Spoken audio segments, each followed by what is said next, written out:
생명의 주인 되신 하나님, 오늘도 선한 목자의 음성을 들으러 나온 하나님의 소유된 양들을 기억하여 주시옵시고, 목자의 음성을 잘 분별하는 귀한 양들이 다 되도록 우리 모두를 도와 주시옵소서.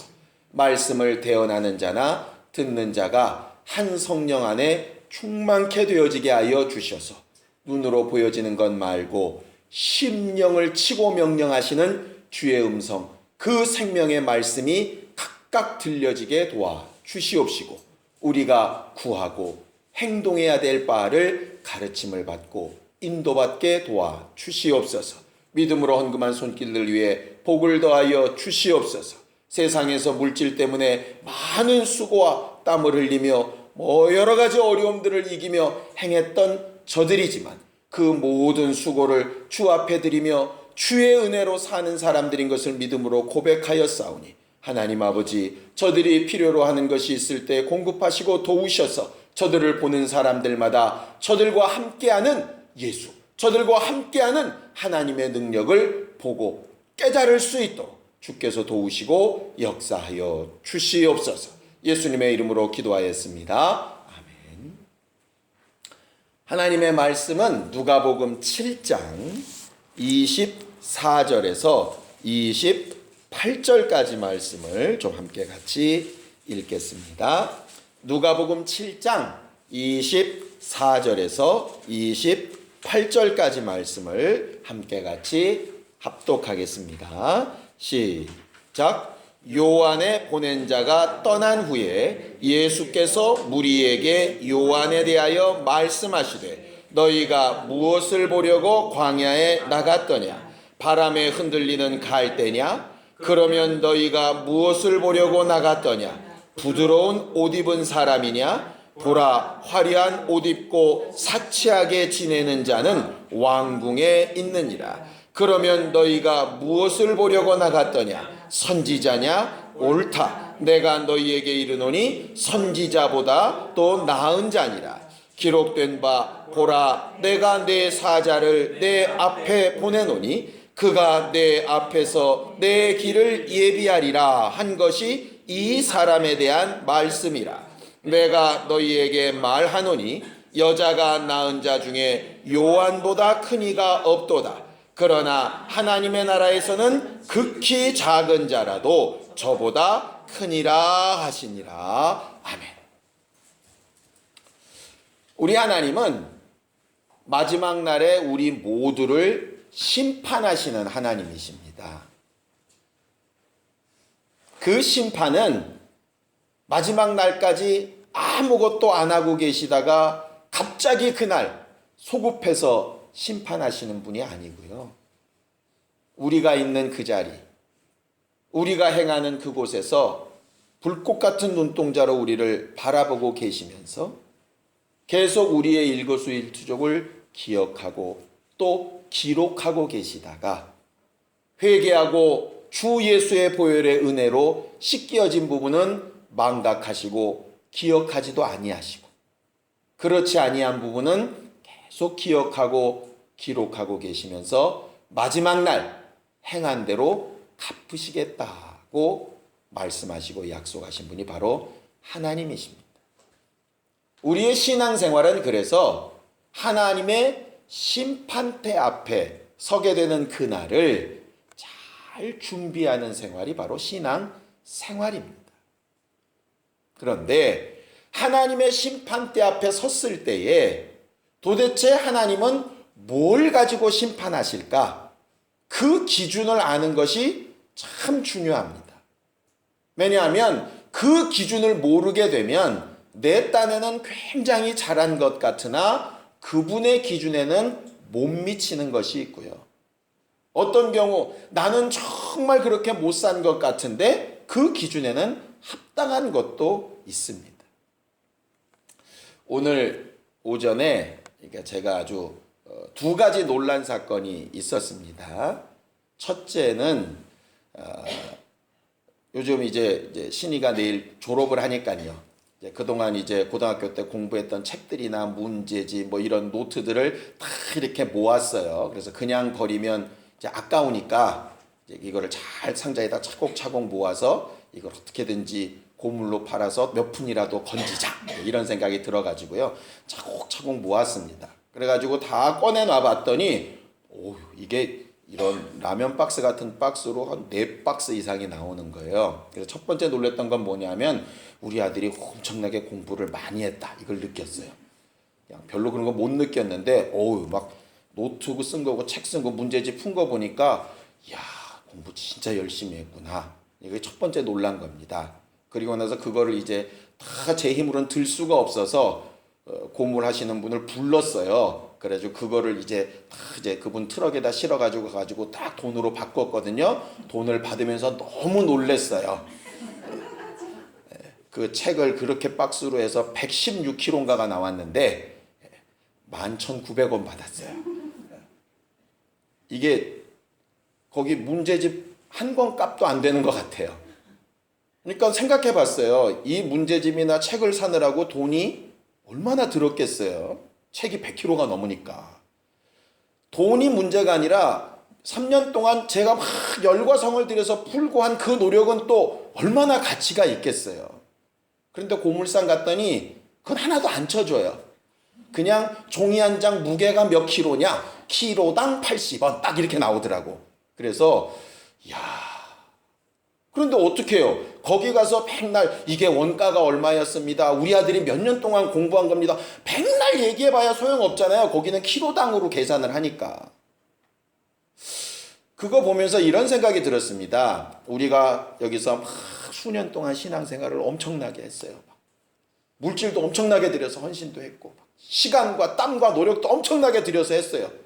근데 만약에 그 나라에서 그분이 계산하는 기준이 오늘 제가 황당했던 것처럼 이게 원가도 안 쳐주고 피땀도 안 쳐주면 여기서야 11,900원 받아서 그냥 호떡 사 먹으면 끝나겠지만 그 나라에 가서 그래 버리면 이건 문제가 심각하잖아요. 결과적으로 여기서 유학 갔다 온 학위, 여기서 뭐 얼마나 했다는 무슨 뭐 목회했던 뭐 규모, 뭐 얼마나 뭐 수고하고 열심히 있었던 열정 뭐 다 좋은데 그게 그 나라 가서 만약에 기준이 전혀 다르면 우리는 그거 어떡하냐 이 말이에요. 말씀 준비하면서 정말 세세하게 좀 다시 예수께서 바라보고 계신 기준으로 좀 돌아가 봐야 되겠다는 생각이 들어서 오늘 말씀을 이렇게 잡게 됐어요. 오늘 성경에 보면 예수께서 침례 요한에 대해서 이렇게 말씀하시는 것이 나오지요. 우리가 지난주에 본 것처럼 침례 요한이 감옥에 갇힌 다음에 예수께 물었죠. 오실 그이가 당신입니까? 아니면 또 다른 일을 기다려야 되나요? 나름대로 자기 입으로 선포도 하고 가르치기도 하고 제자들을 이렇게 예수님의 제자로 보내주기도 하고 정말 선지자로서의 역할을 잘 감당했음에도 불구하고 자기가 어려운 일이 생기니까 좀 이렇게 마음이 어려워졌을 때 예수께서 그로 인하여 실족하지 않는 자가 복되다고 이렇게 얘기를 하셨어요. 거기서 끝나버렸으면 사람들이 볼 때 혹 침례 요한도 별거 아니네 이렇게 이제 생각할 수 있는데 예수는 오늘 그게 아니라는 거예요. 예수는 보통 사람이 아니라는 거예요. 예수가 말씀하신 건 뭐냐면 선지자보다 더 나은 자다 이렇게 됐어요. 선지자는 뭐냐 하면요, 우리가 아까 처음에 얘기했던 하나님의 기준, 그 하나님의 기준에 대해서 가르쳐주는 자들이 바로 선지자예요. 그러니까 과거 이스라엘에 전쟁이 생겼어요. 왜 이런 일이 생겼는지 몰라요. 그런데 선지자들이 나타나서 가르쳐주는 거죠. 이 전쟁은 왜 일어났느냐 하면 너희가 하나님의 이런 기준에 맞지 않아서 그랬다.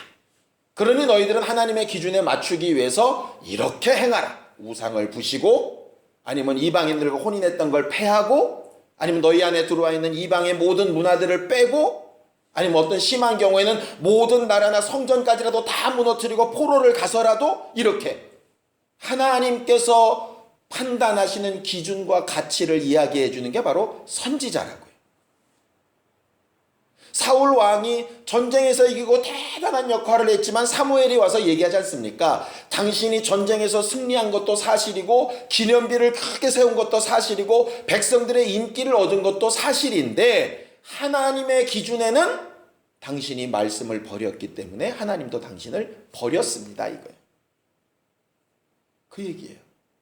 그러니까 그걸 해주는 것이 선지자였다 이 말이죠. 침례요한이 오기 전까지 말라기 이후로 한 300~400년 동안 그런 선지자가 없던 거예요. 그러다 보니까 기준이 없어요. 뭘 어떻게 해야 될지를 모르는 거예요, 사람들이. 그러다 보니까 바리새인들은 이래야 된다, 서기관들은 이래야 된다, 막 이렇게 얘기하는데 사람들이 이것도 쫓아가 보고 저것도 쫓아가 보는데 다 온전치 못하는 거죠. 왜? 바리새인 앞에 가면 맨날 죄인이고, 서기관들 앞에 가면 맨날 죄인이고, 제사장들 앞에 가면 맨날 돈 내라 그러고, 이러니까 어떻게 할 수 있는 방법이 없고 자포자기한 상태처럼. 마치 12의 혈류병 앓는 여자가 소망을 가지고 이 의사도 찾아가 보고 저 의사도 찾아가 보는데 결국 돈만 다 탕진하고 아무것도 안 남은 것처럼, 그렇게 아무것도 없을 때 정말 혜성같이 등장해서 하나님의 기준에 대해서 얘기했던 사람이 바로 침례요한이거든요. 그래서 어떤 선지자보다 나은 자라 이 말이죠. 그런데 그 선지자인 침례요한이 선포했던 게 뭡니까? 회개하라, 천국이 가까웠다 하는 것이었어요. 회개하라, 천국이 가까웠다. 그리고 나서 복음으로 오신 예수가 똑같이 선포하시죠. 침례를 받고 나서 성령을 받으시고 처음 외쳤던 복음이 뭐냐면 회개하라, 천국이 가까웠다. 이건 뭘 의미하냐면요, 율법의 마지막이 되는 침례 요한도 복음의 시작이 되는 예수 그리스도도 똑같은 하나님의 기준을 가지고 있다는 거예요. 하나님이 판단하시는 기준 첫 번째가 뭐란 얘기입니까? 회개하라. 회개하려면 제일 먼저 자기 죄부터 인정해야죠. 첫 번째입니다. 그런데 자기 죄를 인정하긴 인정하는데 누구 앞에 인정할 거냐 이 말이에요. 누구 앞에? 살아계시고 나를 알고 바라보고 계신 하나님 앞에 인정해야죠. 하나님 앞에. 그 두 가지입니다. 회개하고 하나님 앞에 와서 자기 자신을 인정하라는 거예요. 죄인인 것을 인정하라는 거예요. 예수를 믿게 되는 제일 첫 단계가 바로 그거 아니겠습니까?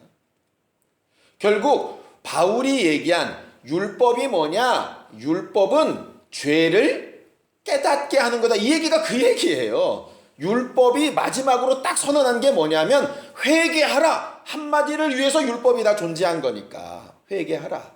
하나님 앞에 와서 회개하라. 세상 법에는 죄인이 아닐지 모르고 네 양심에도 꺼릴 게 없을지 모르지만 하나님 앞에는 죄인이니까 그분의 기준 앞에 와서 좀 회개하라. 그게 이제 하나님께서 율법으로 말씀하시는 것이고요.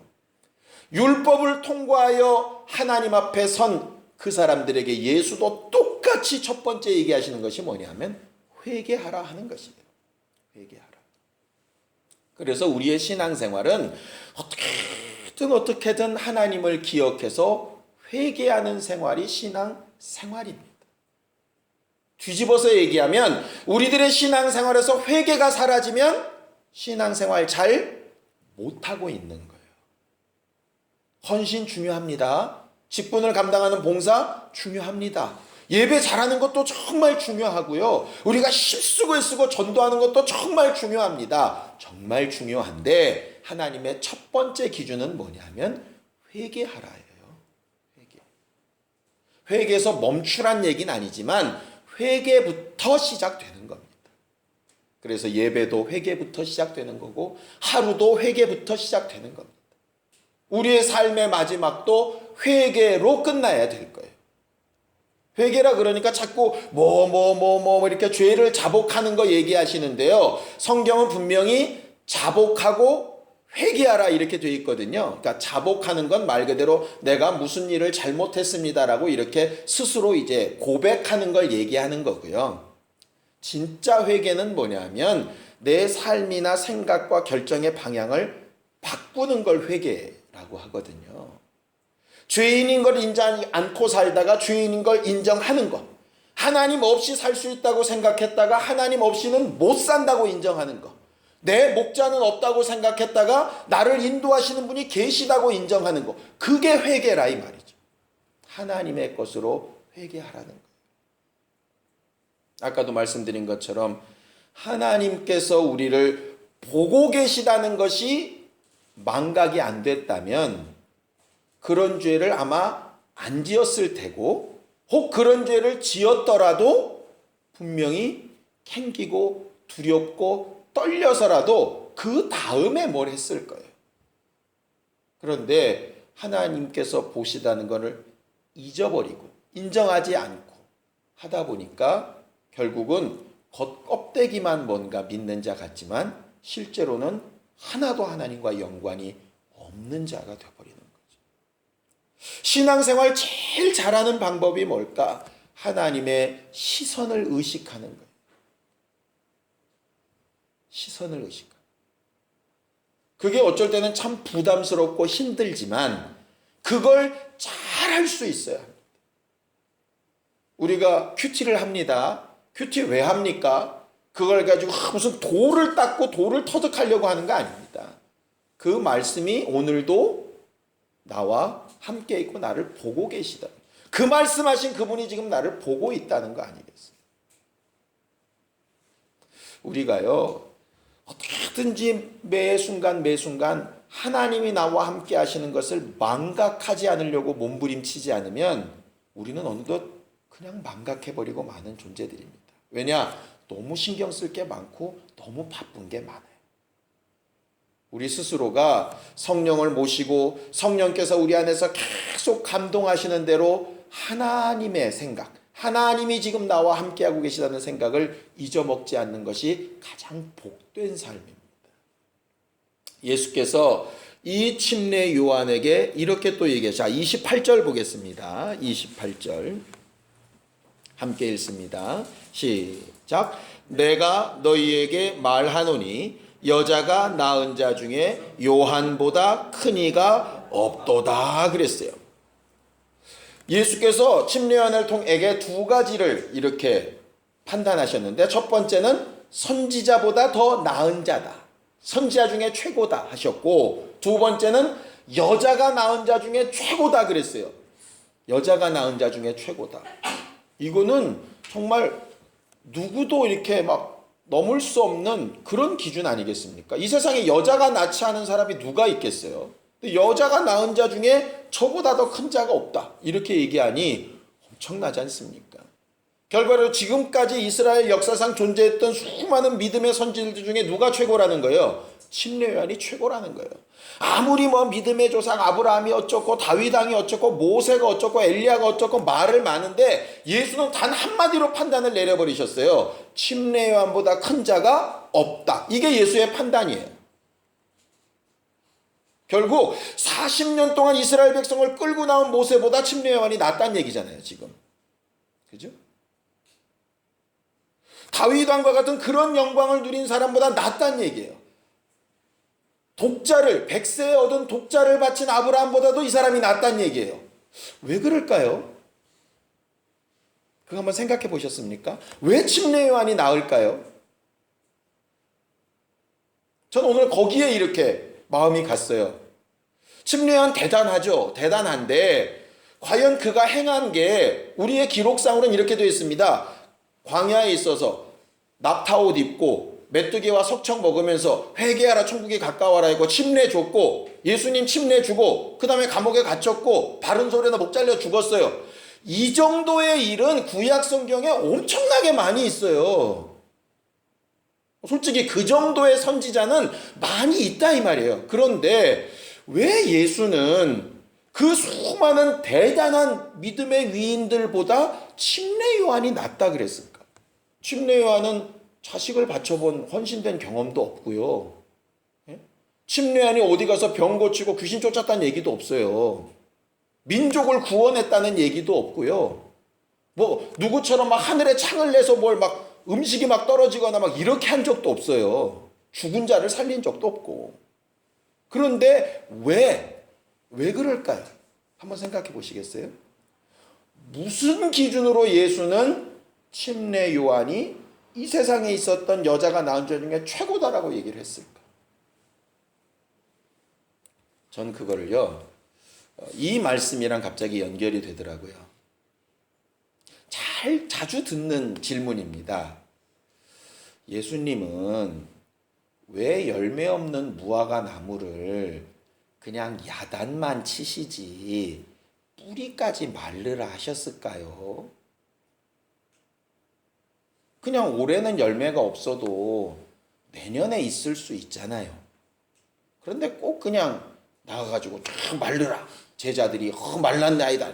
겉봐라. 믿음 있으면 이 산더러 들려 바다에 던지우라도 그렇게 된다. 나 이렇게 능력 있지. 꼭 이렇게 얘기하는 것처럼 그 무화과 나무가 뭔 죄가 있다고 뭐 이렇게 이제 많이들 이제 질문을 해요.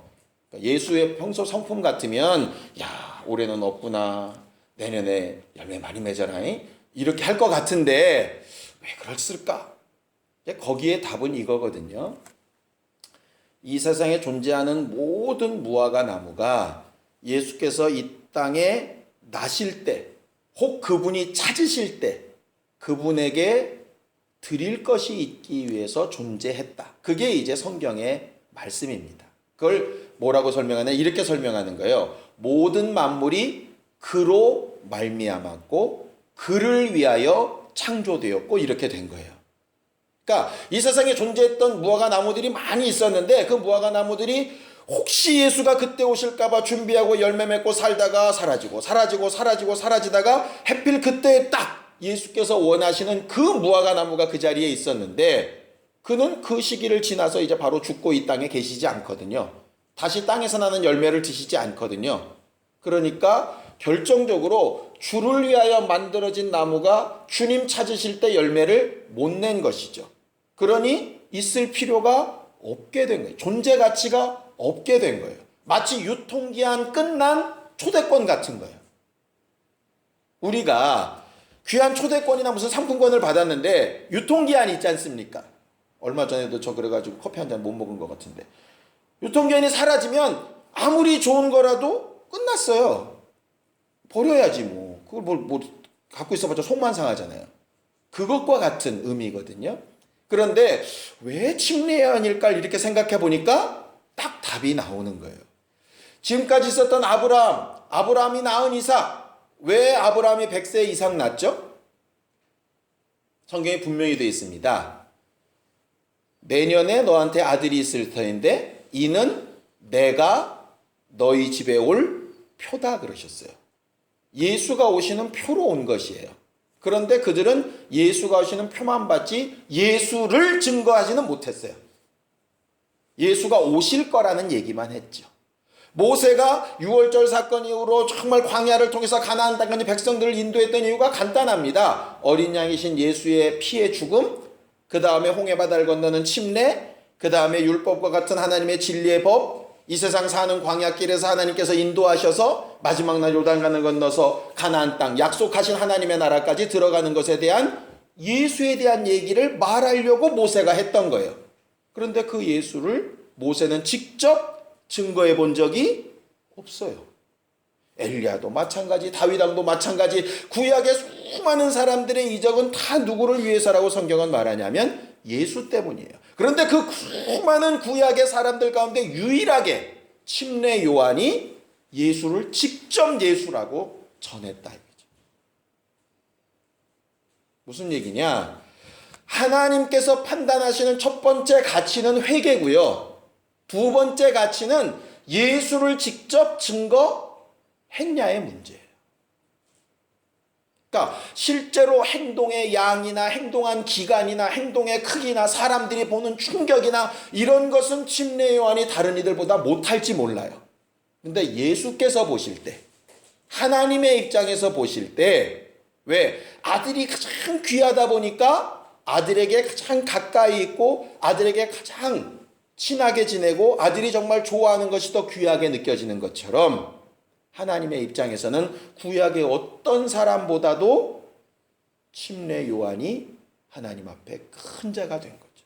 근데 그 다음에 들리는 얘기가 있지 않습니까? 그러나 그 뭐라고 되어 있죠? 28절 뒷편에 보면 그러나 하나님의 나라에서는 극히 작은 자라도 저보다 크니라 그렇게 되어 있죠. 이걸 이렇게 보통 얘기합니다. 그 말이 맞을 겁니다. 봐라, 아무리 침례 요한이 커도 이는 예수께서 죽고 부활하시기 이전에 율법의 사람이다. 그러니 하나님의 자녀가 아니라 백성이니 우리보다 한 그레이드 떨어진다.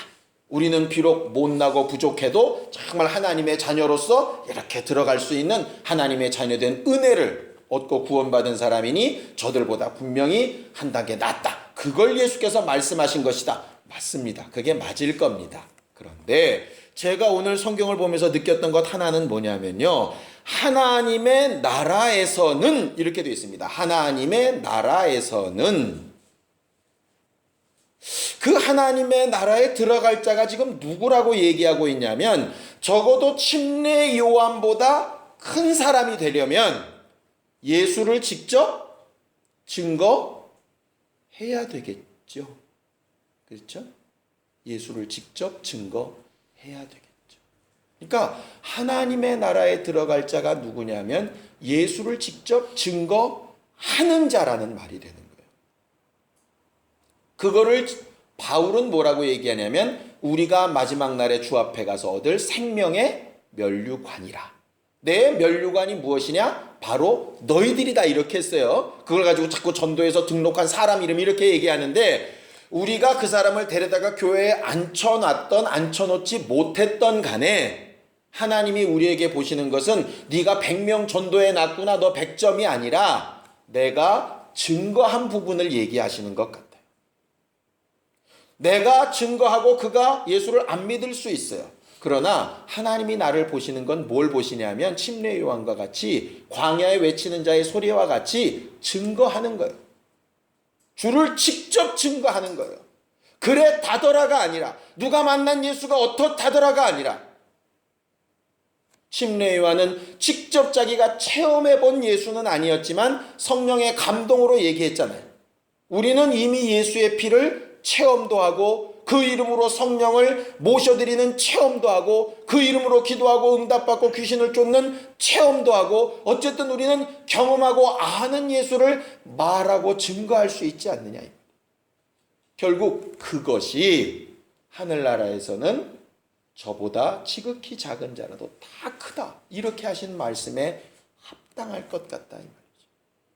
결국 우리가 잘해서 침례 요한보다 크다는 얘기입니까? 아니에요. 침례 요한이 아브라함이나 모세나 다윗보다 크고 잘났다는 얘기가 아니라 저와 예수의 관계 때문에 더 큰 사람이 됐잖아요.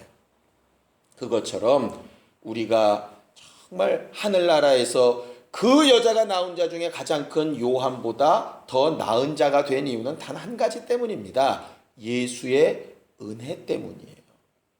지난 주일날 말씀드렸던 것처럼 목자이신 그분이 양 때문에 목숨을 버리셨을 때 그 양의 가치를 얼마나 더 높게 생각을 하셨기에 자기 목숨을 내어서라도 그걸 사셨겠느냐 이 말. 결과적으로 우리는 우리가 생각한 것보다 훨씬 더 가치 있는 존재들이에요. 왜 가치가 있느냐? 그렇게 구원받은 자들이 당연히 예수를 직접 증거하리라고 아시기 때문에 가치를 두신 것이에요. 많은 사람들이요, 십자가상에 있었던 우편 강도는 정말 복된 사람이다. 고생도 안 하고 헌신도 안 하고 새벽기도 한 번도 해본 적도 없으면서 구원받았다고 땡을 잡았다고 이렇게 얘기하는데요. 그는 마지막 순간에 예수가 구원자이신 것을 지금 읽고 있는 우리에게까지 확실하게 증거하고 간 사람이에요. 그래서 그 사람이 예수와 함께 낙원에 있게 된 거예요. 그냥 단지 자기의 구원을 말한 것 같지만 그의 마지막 그 고백이 결국 이 세상에 존재하는 모든 사람들에게 마지막 죽는 순간까지라도 포기할 수 없는 것은 예수가 나를 주의 나라에 인도하실 수 있는 그 구원자 되신 것을 고백하는 것만이 하나님의 기준에 합한 것이다 라는 것을 제대로 증거하고 갔기 때문에 그렇다 이 말. 그렇다면 우리 어떻게 신앙생활 해야 될까요? 입술로 말하는 것으로도 전도해야 되고 직장생활을 할 때 다른 사람들과는 분명히 다르게 예수 믿는 사람으로서 해야 되는 것으로 증거해야 되고 아이를 길러도 똑같이 아이를 길러도 예수 믿는 사람으로서 아이를 기르는 것으로 증거해야 되고 공부를 해도 예수 믿는 사람으로서 공부하는 그것으로서 증거해야 되고, 목회도 마찬가지고 주부도 마찬가지고 어떤 일을 하든지 간에 그걸 성경은 다른 말로 먹든지 마시든지 무엇을 하든지 다 주의 영광을 위해서 하라, 이렇게. 연예인들이 올라와가지고 감사 인사할 때 하나님께 감사, 꼭 그것만이 아니라 모든 부분에 저 사람은 나와 똑같이 피곤하고, 저 사람은 나와 똑같이 힘들고, 저 사람은 나와 똑같이 화나고, 저 사람은 나와 똑같이 괴롭고, 저 사람은 나와 똑같이 아플 텐데 어떻게 이렇게 되는 게 결국 예수가 누구신가를 잘 전달하는 것이거든요. 억지로가 아니라 예수께서 내게 부여해 주신 가치 때문에 말이에요. 침례요한은 죽어가면서도 그 부분을 명확하게 하고 떠나게 됩니다. 그래서 그는 마지막 순간까지 외치는 자의 소리, 광야에 외치는 자의 소리로서의 역할을 잘 감당하고, 또 하나님께서 말라기에 보내시기로 한 그 엘리야의 사명을 잘 감당하고 떠나가게 돼요. 우리가 그보다 나은 자가 되는 것은 정말 제대로 회개하고 예수의 보혈을 제대로 체험하고 이젠 성령도 체험했으니 이제 그분이 우리를 형제라고 부르시기에 부끄럽지 않게끔 그렇게 생활해야 되지 않겠습니까? 성경을 좀 읽고 마치려고 합니다. 히브리서 2장 11절입니다. 히브리서 2장 11절입니다. 함께 읽습니다. 히브리서 2장 11절, 12절 함께 읽습니다. 시작. 거룩하게 하시는 자와 거룩하게 함을 입은 자들이 다 하나에서 난지라. 그리하여 형제라 부르시기를 부끄러워 아니하시고 이르시되 내가 주의 이름을 내 형제들에게 선포하고 내가 주를 교회 중에서 찬송하리라 하셨다 그랬어요. 거룩하게 하시는 자가 누굽니까? 예수십니다. 거룩하게 함을 입은 자가 누굽니까? 우리들입니다. 한 번은 거룩하게 하시기 위해서 목숨까지 내놓으셨고, 우리는 거룩함을 입기 위해서 그저 그분을 인정하고 믿음으로 고백한 것밖에 없습니다. 그런데 그 사실에 대해서 정말 거룩하게 하시니도 부끄러워하지 아니하셔서 우리를 형제라고 부르셨다, 이 말이죠. 형제라고. 세상에 그런 일들 많죠. 좀 못 나가고 어쩔 때는 좀 죄 짓고 사고 많이 치고, 그럴 때 많이 사람들이 쓰는 말 있지 않습니까? 저거 형제도 아니라고. 나는 형제가 없다고. 분명히 형제는 형제인데도 창피하고 부끄러우니까 형제 아니라고. 그런데 우리 같은 존재들을 놓고 하나님은 형제라고 부르기에 부끄러워하지 아니하셨다. 그래 놓고 그 뒤에 어떤 경우에 그러셨느냐? 주의 이름을 사람들에게 전하고 또 주를 교회 중에서 찬송하고 하는 그 일로 부끄러워하지 아니하셨다, 이렇게 하셨거든요. 그러니 우리는 어떻게 해야 될까요? 자, 또 봅시다. 히브리서 11장 16절입니다. 히브리서 11장 16절입니다. 시작. 저희가 이제는 더 나은 본향을 사모하니 곧 하늘에 있는 것이라. 그러므로 하나님이 저희 하나님이라 일컬음 받으심을 부끄러워 아니하시고 저희를 위하여 한 성을 예비하셨느니라 그랬어요.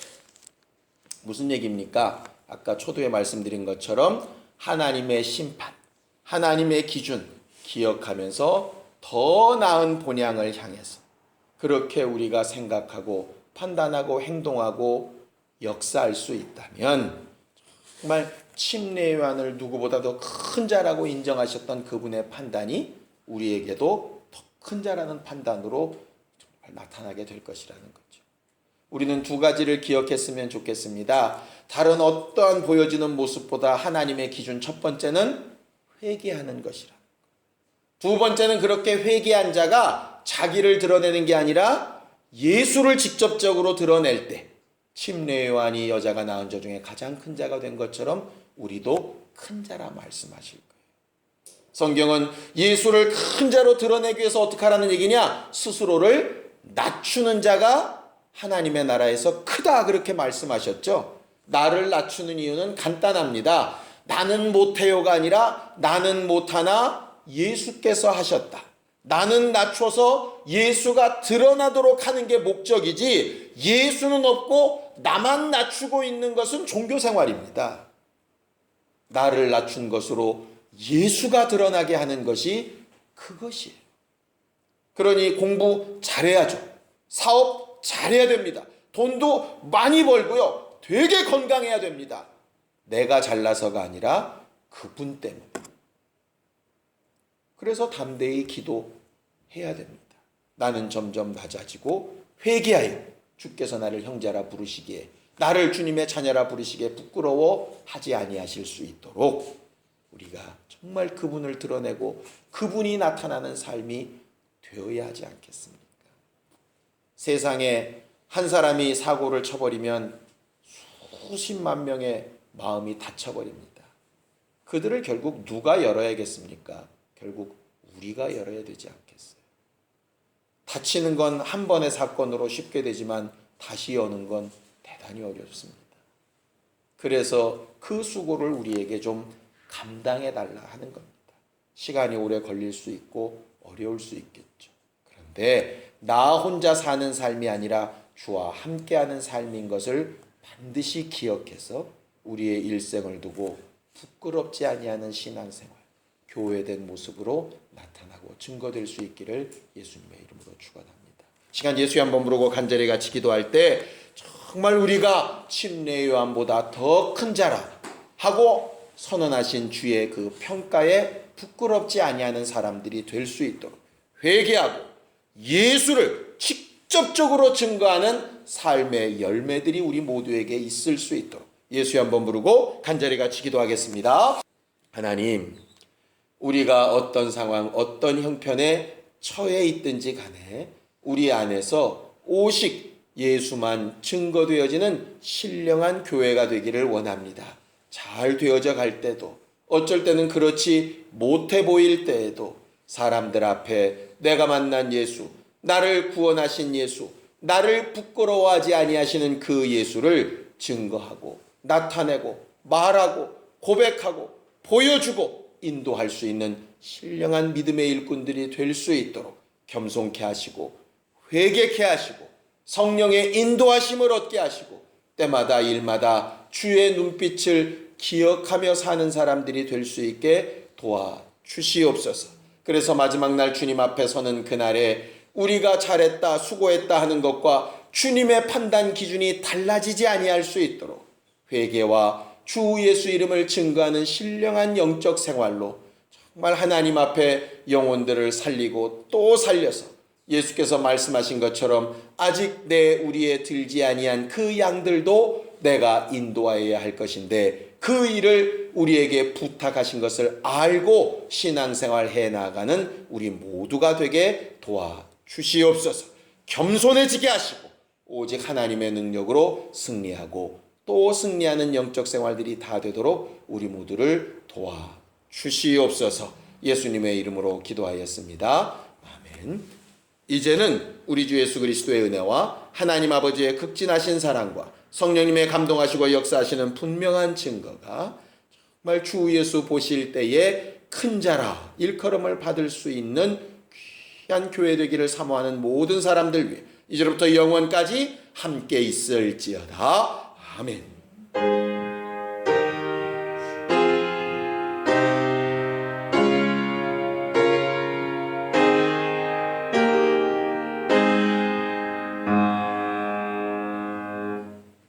우리 예배 받으신 하나님 앞에 감사 넣어서 끝내겠습니다. 수고하셨습니다. 감사합니다.